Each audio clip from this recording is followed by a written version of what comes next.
The Locked On Podcast Network presents the College Sports Big 3 in 30. The three biggest stories in college sports.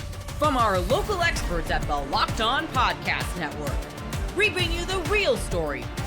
Why it matters, what's next, who wins the big game, and more, all in 30 minutes. The College Sports Big 3 in 30 starts now with the biggest story in college sports. The first ever 12-team playoff rankings are here. Oregon is number one. You are Locked On Ducks, your daily podcast on the Oregon Ducks. Oregon is number one in the college football playoff rankings, which, if you want my full thoughts on those, go check out today's episode of Locked On College Football. I have many thoughts. I think it's ridiculous that Indiana's number 8. Completely ridiculous. Completely absurd. It's not absurd that Oregon's number 1. They've got what is now a top 2 win in the eyes of the playoff committee over Ohio State, as the Buckeyes are number 2. They've won the rest of their games. The Idaho game is a distant memory because Oregon's steamrolling everyone. I think they will do that again to Maryland this weekend at Autzen Stadium. Terps have got a pretty solid offense. At least that's what the numbers have said so far. If you got questions about them, by all means, let me know. I'll have a crossover with Locked On Maryland tomorrow on the show. But I think for Oregon, the question comes up, who cares? Why? Because Dan Lanning said at a press conference when they got to number 1 in the AP polls. And I'm sure if he was asked about the college football playoff first edition rankings, he'd say, who cares? Who cares? So I care a little bit. I care a little bit. Not so much about these rankings specifically, but about the idea of Oregon grabbing the number 1 seed in the 12-team playoff. Now, there are a couple of different calculations that you can look at, and we see this in the NFL playoffs, which is what this structure very closely resembles, much to my chagrin, but that's okay. It could have been... Anyway, not going down that particular rabbit hole today because people get too upset about it, but that's all right. We'll save it for another show. Oregon getting the number 1 seed or just getting any sort of bye does have inherent value. Now, there is also a caveat to that. When you're the number 1 overall seed, there's a target on your back. The good news for Oregon, Dan Lanning has brought this up, or at least from what we've seen on Ducks versus them, it's reasonable to infer he's brought it up other times as well throughout the last couple of weeks. When you assume that position being the number 1 team in the country, you get that target on your back, but there's a different sort of pressure.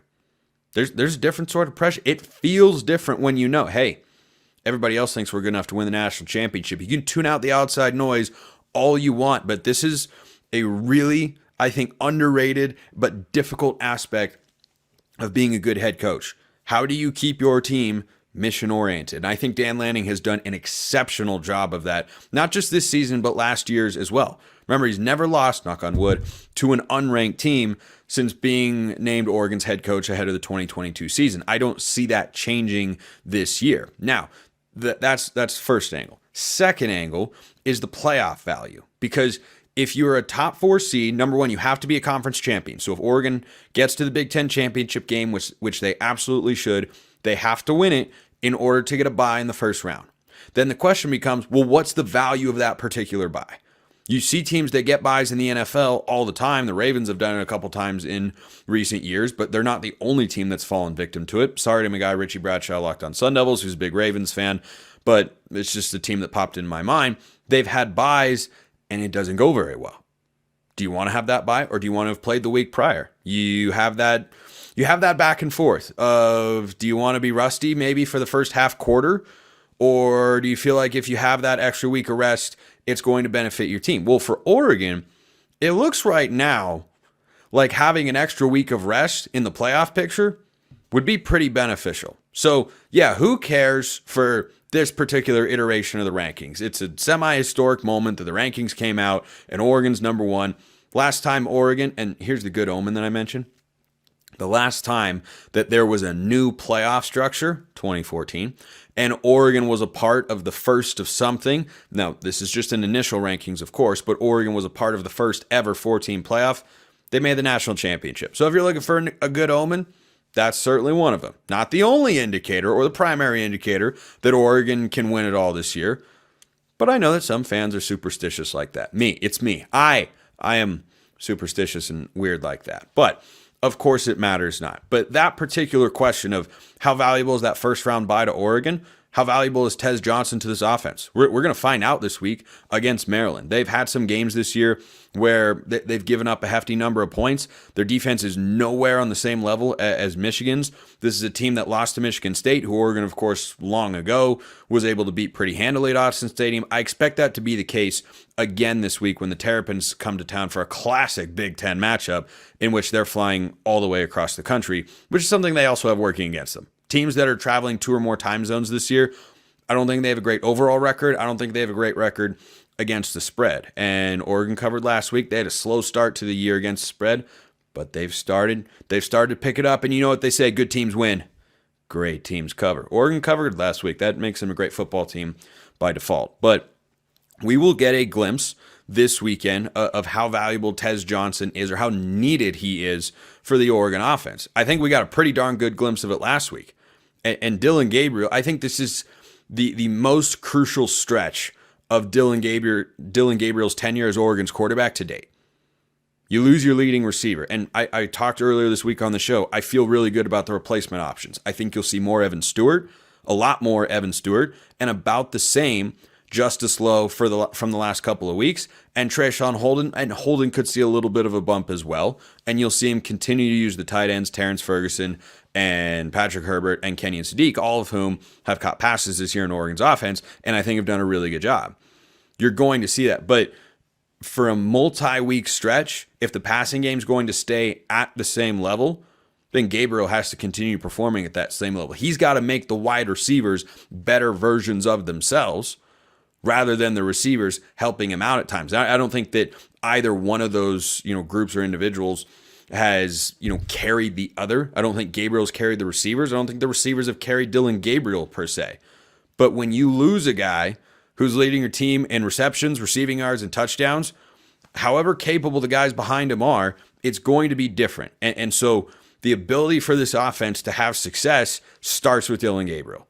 It doesn't start with the offensive line. I know what the receivers can do, but it's the onus, I think, primarily is on Dillon Gabriel here to showcase, okay, Tez isn't here right now, but we can still make these plays. And every now and then, yeah, you'd love to see a 50-50 contested catch from Evan Stewart or lassoing that ball with his hand in the back of the end zone where I'm pretty sure he got 2 feet down. It was a crazy catch. There's a photo of it out there that was going around the internet that's really sick as well. But for Oregon going after that first round bye, I think there is some value in it. This offense is at its best when Tez Johnson is there. It can still be really good without Tez Johnson. But if you're telling me that Oregon's playing Ohio State in the Big Ten championship game or a playoff team in the quarterfinals that has a big-time defense or in the semifinals or whenever, I'd much rather have Tez Johnson on the field. And by the way, make of this whatever you will, but the analytics and the betting market don't think Oregon holds on to that number 1 spot. We shall see. ESPN gives Oregon a 22% chance to keep the number 1 overall seed, meaning they think there's a 22% chance that Oregon wins each of its next 4 games, because if they were to win all those 4, no one would be able to knock them off. FanDuel has got the Big Ten title odds dead even. Dead even. I think that's a slight overreaction and a sensing of what the public maybe feels about Ohio State. Like, oh, they're back. They went on the road. They beat Penn State. Really good win. Really good win. But remember, Ohio State got 7 points they shouldn't have. Oregon was sloppy in a number of areas. Ohio State didn't play perfectly, to be sure. That Big Ten title game right now, if it's Oregon, Ohio State, that feels like a toss-up to me. Get ready to tackle the NFL action with FanDuel, America's #1 sports book, because right now new customers can bet $5 and get $150 in bonus bets if you win. The FanDuel Sportsbook app gives you everything you need to place live bets on the NFL all in one place. So when you get a hunch in the middle of the game, you can check out the latest stats, view live play-by-play, and so much more on the same page where you place your bets. Just visit FanDuel.com to join today. You'll get started with $150 in bonus bets if you win your first $5 bet. And that winning $5 bet could be on an NBA matchup. Tonight, the Sixers head west to face the Clippers, and the spread is teeny tiny. FanDuel has the Clippers favored by just 1.5. That's FanDuel.com. Never waste a hunch and make every moment more with FanDuel, an official sportsbook partner of the NFL. Jake, I'll be at the game this week. You'll be at the game this week. BYU, Utah. what makes this rivalry, I'll leave it general off the top, so special? The fact that it literally exists 24/7, 365 around these parts. It's one of those rivalries, much like many of those ones in the Deep South we talk about all the time, that people just live, eat, and breathe it every single day. And it's in every facet of life here in the state of Utah. I grew up here. My best friend in junior high school, Drake, is a dyed-in-the-wool Utah fan. I grew up a BYU guy. You should have heard some of the arguments we had in junior high, just bickering back and forth about this rivalry. And that's just a microcosm of what this rivalry is. It literally splits families. It is so unique in how it dominates every facet of life here, but it extends itself to the dominant religion around these parts, the Church of Jesus Christ of Latter-day Saints. It obviously involves a state school against a religious school. There are so many different facets that it invades, but it is in every facet of life in the Beehive State. Church of Jesus Christ of Latter-day Saints, or on second reference, LDS, which could be appropriate here. Moving forward, for sake of brevity, that's where I'll go. But that is such a big part of what I've found going to Provo or going to Salt Lake City, is that buried deep within this rivalry, there is an entire faith aspect that so many schools or rivalries miss out on. And by the way, one of these isn't an inherently religious institution. It's just the fact that the LDS community runs so deep with both universities. How much truly is that at play when these two teams meet on a football field? It's a play because you have guys who have served missions for the church on both of these squads. A lot of them grew up together playing in the same youth leagues, and they just know each other so well if they're from in-state. And the out-of-state guys come in and they feel it. The fans are talking to them constantly, whether you're a BYU or Utah player, talking about the opposing team and how much you, quote-unquote, hate the other team and you need to go beat them for us. Yeah. These conversations happen all the time, Drake. And the thing about it is Brigham Young, who obviously BYU bears his name as their institution's founding member. Guess what? He also founded the University of Utah. So this has existed forever. If you really want to look back at the history of BYU and Utah, the rivalry, the very first time these two schools got together for an athletic endeavor, Drake, it was a baseball game. And in true BYU Utah fashion, it ended in a good old-fashioned brawl. So that should tell you everything that you need to know. And that's back in the 1880s, I believe, when that happened. That's awesome. Would you argue that Brigham Young's favorite university of the two is BYU? Well, he's got his name on the university. That's great. I love the in-state aspect of the players, Jake, because you look at both of these rosters, there are so many Utah guys, and I want to emphasize that is rare anywhere you go in this country. Typically, you look at a roster and it's like, all right, half the team is Texas, California, or Florida, no matter where you are. But there's so much Utah representation of these two teams, and they win football games outside of the state of Utah, but now get to come home and play each other. Talk to me about the state aspect that plays in. There's family pride at stake that obviously you're putting on for your university. And like I said, a lot of it's baked into the fact that you either grew up in a BYU family or a Utah family, maybe a blended family. Some of them are Utah fans, other ones are BYU, and whichever side you pick, you're putting on for that school, but more importantly, your family. This is a state, Drake, that we're very family oriented out here. We traditionally have very large families. And the thing is, people love being from Utah. There is it's a little brother syndrome, as it were, like a persecution complex as well, maybe in the state of Utah, where it's like Utah against the world. But the state of Utah loves to represent itself on the national stage, and this rivalry is one of the best opportunities to do that. Now, would I have liked to seen this game maybe in a more prime spot TV-wise rather than it being 10:15 Eastern time on a Saturday night? Sure. But there's going to be people who will say, oh, BYU Utah, they're playing. I'm going to stay up for that game because they know the history of this rivalry and they want to see how these two do battle. Yes, it would have a lot more luster on it if Utah were not on a 4-game losing streak, but this is a rivalry that these two schools and the players that play for them want to put on for their state, want to put on for their family, and more importantly, they just want to put on a show for the nation. Jake, had you told us preseason that BYU would be a top 10 team going into this game, you would certainly think Utah was there too, or within the region. It created maybe the biggest matchup in the nation this week with College Game Day on hand, but Utah somehow didn't hold up their end of the bargain, and now BYU is favored on the road. Hey, yes, on that part. So you remember the preseason predictions for the Big 12, right? And Utah was number 1. I do remember those. Yes, Jake. BYU's number 13. Yes, I remember those. You know where these two schools are this week? No way. BYU's number 1, No way. Utah's number 13. So there you go. Oh, that is great. I too didn't have faith that BYU would be at this level, and no one did. No one did. 6-6 was my prediction, and many BYU fans have been like, you know what, 6-6, cool. We went to a bowl game. That was the metric that you and I even discussed preseason that Kalani and company needed to hit, and now they are in the top 10. Jake, nationally, is this one of the more underrated rivalry? We talk a lot about like a Wisconsin and Minnesota. Those are two different states, and they don't have this on the line. Should we be talking about it more? Yeah, I believe so, but like I said, I'm biased. I live here in this state. I've lived with this rivalry my entire life, but I think the biggest thing that held it back, Drake, was the fact that it was in the WAC. It was in the Mountain West. BYU was independent while Utah was in the Pac-12. I think the fact that this is now I believe it's the best rivalry in the Big 12, and this is a league that is starting to garner more and more eyeballs as they continue to kind of beat the crap out of each other every week. This rivalry, I think, is going to take on a newfound respect nationally as these two teams play at the highest level of football now in the Power 4 rank. So, yeah, I feel like it's been underrated for quite some time, but I think given the time and obviously the platform that this will now give them in the Big 12, you're going to see a new, I think, era of how cool and how, I guess, big this rivalry ends up being registering nationally, because I really do think that these are two teams.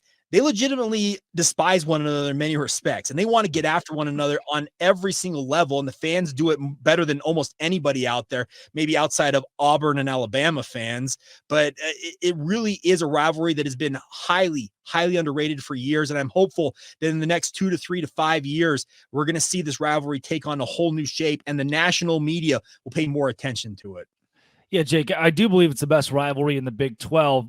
It's in-state, and it's as heated. Not only is it as heated as it is, but to me, you've seen a history of two schools who have been underrated overall on the national scale. There was so long that the state of Utah did not have a power program based on conference affiliation, yet still one of the two schools would be ranked, or both schools would be ranked. There'd be a way in which one team had some national twist to it, to where everyone was paying attention to the Holy War, and that is what's put it at such prominence. And maybe it's the fact that both were so overlooked that they hated each other to climb the ladder of finally being seen nationally. And Utah got there first into the Pac-12, and BYU got to the Big 12, and now BYU's top 10. Utah's unranked, and we get all of that glory on Saturday. Jake, I can't wait. I'll see you there. Yeah, absolutely. Yeah, we got tailgate going on just down the street, so I'm going to have you stop by and say what up. All right. I love it. I will be there. My flight leaves Saturday morning from Savannah, Georgia at 6 a.m. Yeah. How long are you on the ground for then, all told? I will land at like 10 a.m. Okay. So I've got a full day of just nothing but BYU, Utah, Holy War, from Pig Bus to church. I'm sure they'll have some sort of service pregame somewhere, and I'll find it. Post Pig Bus, I'll probably need it. Get ready to tackle the NFL action with FanDuel, America's #1 sports book, because right now new customers can bet $5 and get $150 in bonus bets if you win. The FanDuel Sportsbook app gives you everything you need to place live bets on the NFL all in one place. So when you get a hunch in the middle of the game, you can check out the latest stats, view live play-by-play, and so much more on the same page where you place your bets. Just visit FanDuel.com to join today. You'll get started with $150 in bonus bets if you win your first $5 bet. And that winning $5 bet could be on an NBA matchup. Tonight, the Sixers head west to face the Clippers, and the spread is teeny tiny. FanDuel has the Clippers favored by just 1.5. That's FanDuel.com. Never waste a hunch, and make every moment more with FanDuel, an official sportsbook partner of the NFL. You are Locked On Bulldogs, your daily podcast on the Georgia Bulldogs. Here's the thing about Ole Miss, Clint, and let's just jump right into them. By the way, people are predicting Georgia's going to lose. Ole Miss is going to easily beat Georgia. People also predicting Georgia's going to go 7-5 this year. I don't know if you've heard that like I have, but I think everybody's doubting this Georgia team. I don't know, like it just can't help it, but that's what they're doing. Ole Miss got the 2 losses on the season. Mm-hmm. They have lost to Kentucky. That's a bad loss. I'm talking about when you lose at home to Kentucky. That is a bad bad loss. The loss on the road at LSU is nothing to scoff at. That's not necessarily hurting them all that much.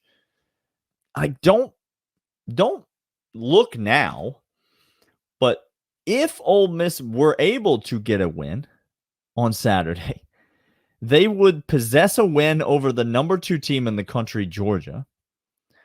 And then their remaining schedule goes like this: Florida, Mississippi State, end of schedule. So you could be looking at a 10-2 Ole Miss team with a win against Georgia. Like, this is a team that still has a legitimate chance to make the college football playoff.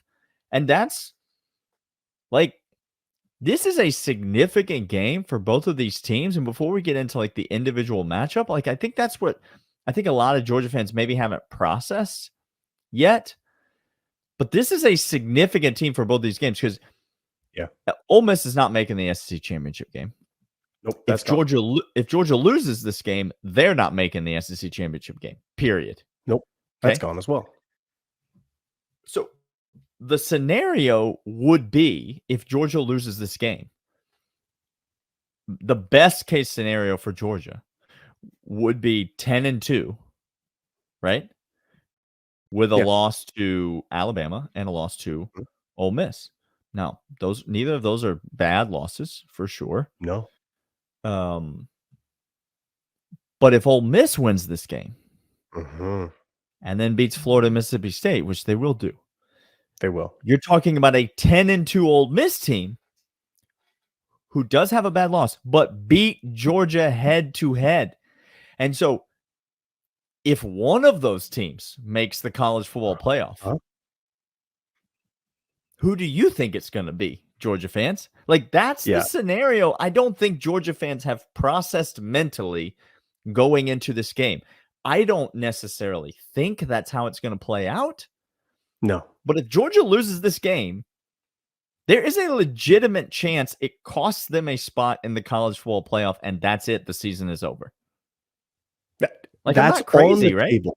No, you're not. You're not crazy. And people might be saying, well, it's a small percentage. It's still a percentage because right now, do you have any idea on which the football playoff ranking committee, how they rank and keep things going? Dan, do you have any clue on a 12-team playoff? Nobody knows because it's Tuesday right now, and they don't come out until tonight.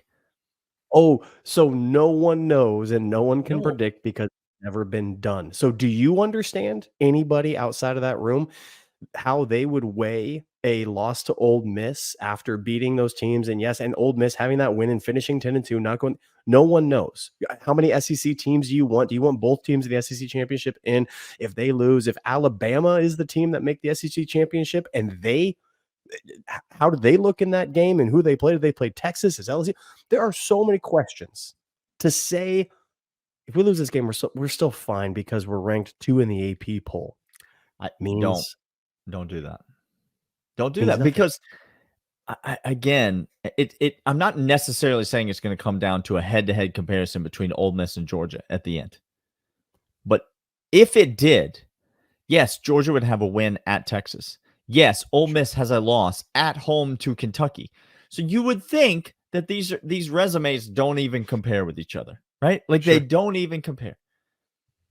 But I've said it before, and I'll say it again. When two teams have the same record and they played each other, and one of those teams beat the other team, it's really hard not to weigh that very heavily. When two teams have the same record and they have a head-to-head matchup, that would be the scenario here. So, yes, maybe both Ole Miss and Georgia would make it into the playoff in that scenario. But if only one of them did, like depending on what happens in these other conferences, depending on what happens in the rest of the SEC, like there's a lot of scenarios where I think this game could be a lot more significant than maybe Georgia fans are giving it credit for. It's not a Texas, and I think you fall victim to kind of like looking at the ranking. Ole Miss currently ranked 16th. Well, it's not a number one Texas. It's not at the time, number one Alabama. Like, this is still a very significant game with a lot of very significant implications to the postseason for the University of Georgia. We're going to get into some specifics in segment 2 and 3 about this exact matchup against Ole Miss and why we feel confident in it. But really quickly, I want to go through. Texas A&M is out of the SEC championship. They're losing to Texas at the end of the year, so they're done. Okay, they might lose to Auburn before that, Clint. Let me stop you right there. Jarquez Hunter, did you watch the game on Saturday night? I watched. This Texas A&M defense has a problem if you can run the football. Jarquez Hunter is a better back than Raheem Sanders, and Raheem Sanders made that Texas A&M defense look like absolute foolishness. Tennessee is going to catch an L against us and may also lose against Vanderbilt. And no, I'm not trying to troll you. It's not a troll, guys. Vandy's quite good. Very good. And it's home. And it's in Nashville. Okay. LSU. You want to come to Nashville? You want to come to Nashville and go to that game with me, Clint? Answer me right now. Do you want to come to Nashville? 100%. Tennessee. 100% I do. It is Thanksgiving weekend. Okay. Well, we'll see. We'll see what the wives say about that. Let's just put a pin. LSU is going to catch another L on the schedule this week against Alabama. This week against Alabama. Alabama may. What I'm trying to say is no one knows what the heck the SEC is going to look like. And so if you're trying to tell me how many of those 2-loss teams, SEC, are going to make the playoff, I think a likely scenario is Ole Miss and Georgia if Georgia loses. But I don't know. This is my point. I just listed all these teams that could be 2 losses. I don't know. And I don't want Nobody knows. I don't want to play that game. Because I don't like giving it to a committee. Because remember the last time that we should have been in the playoff? All of you thought we should have been in the playoff, and we didn't get in the playoff. That's never happened to us before, has it? When we've been voted out? Oh, it has. Not Georgia. It wouldn't happen to Georgia.